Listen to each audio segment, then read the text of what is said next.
Have you ever been told you're not good enough, that your dreams are too big, or that you simply don't belong where you want to be?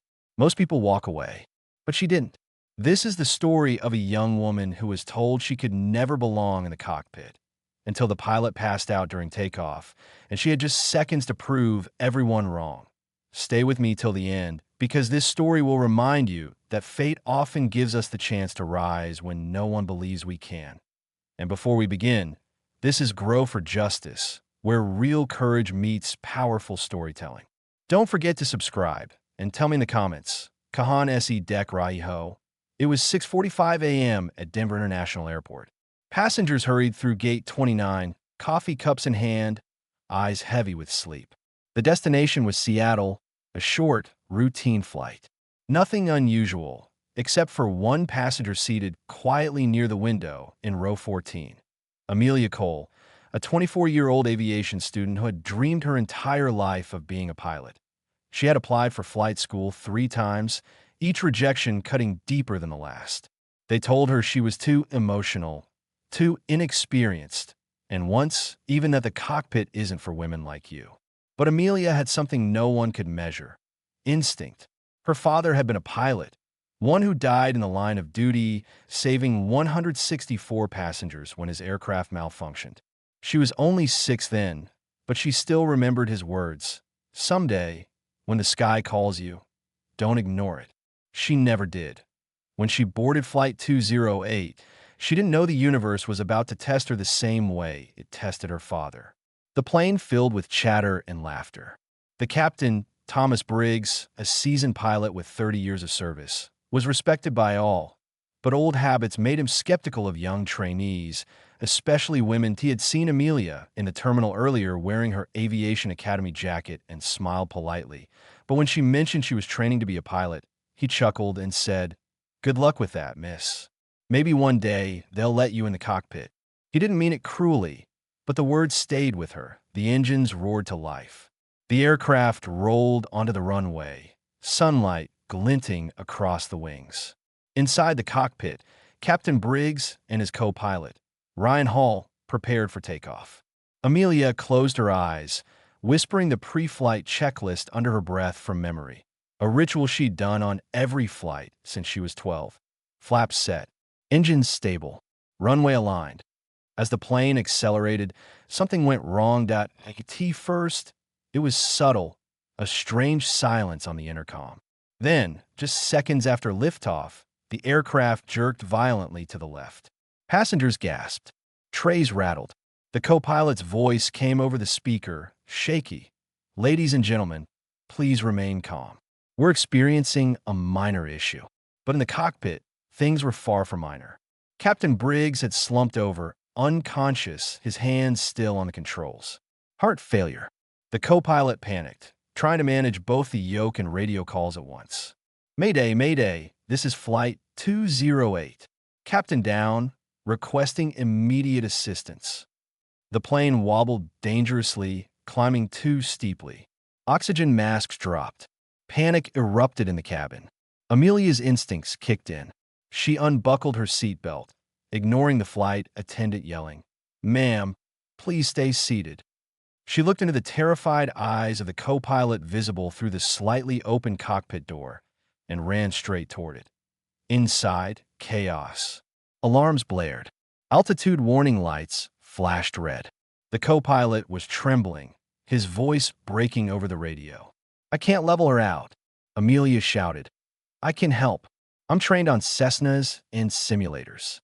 Let me in." He hesitated for a split second. The plane lurched again, and in that instant, he made the decision that saved them all. "Get in." Amelia slid into the captain's seat, her hands moving automatically. The feel of the controls wasn't new to her. Heavier, yes, but familiar. She adjusted the pitch, corrected the roll, and leveled the climb. The alarms stopped screaming. Silence returned, heavy and trembling. "Altitude stabilized," she said softly, almost in disbelief. The co-pilot stared at her. "You've done this before." Amelia nodded. "Only in simulators." He exhaled shakily. "Then let's make this one count." Air traffic control responded immediately. "Flight 208, do you copy?" Who's flying that jet? Amelia took a deep breath and replied, This is Amelia Cole, civilian. I'm flying it. The silence on the frequency was deafening for 3 long seconds before the reply came. Copy that. Amelia, we're with you.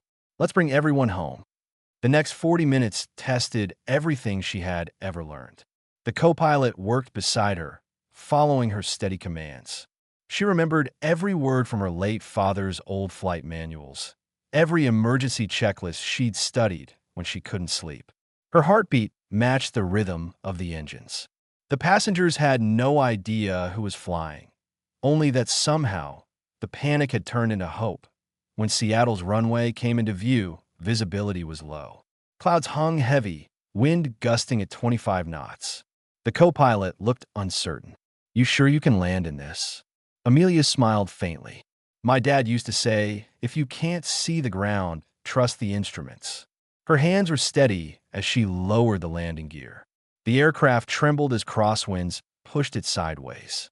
Passengers gripped their armrests, praying. The tower's voice came through again.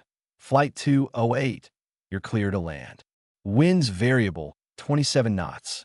You got this. Roger that, Amelia said, eyes fixed on the horizon. Let's bring her home. The wheels screeched against the tarmac. For a heartbeat, no one breathed. Then the plane slowed, rolled, stopped. The cabin erupted into applause. Passengers cried, hugged, and cheered. The co-pilot just looked at her, speechless. When emergency crews boarded, Captain Briggs was taken to the hospital, alive but critical. As Amelia stepped out, drenched in sweat, reporters were already waiting. But she didn't speak to cameras. She walked straight to the hangar, sat alone on a metal bench, and looked at the sky. That evening, the airline's board held a meeting. The co-pilot gave his full statement, ending with the words, she wasn't allowed in the cockpit. But when the time came, she was the only one who belonged there. A week later, Amelia received a call, not from the airline, but from a National Aviation Training Command. They offered her a scholarship, full sponsorship to complete her pilot training. The same people who once doubted her now called her the miracle pilot of Flight 208. Months passed. Captain Briggs recovered and asked to meet her. When she visited him in the hospital, he smiled weakly. Guess I was wrong about women in the cockpit. Amelia smiled back. No, Captain, you were just waiting to meet the right one. The next year, Amelia Cole became one of the youngest commercial pilots in the country. Every time she sat in the captain's seat, she carried her father's photo and a memory of the day the sky finally recognized her. And that, friends, is the story of the girl who was told no until destiny itself said yes.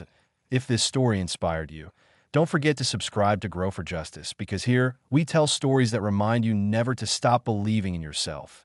And now tell me in the comments, where are you from?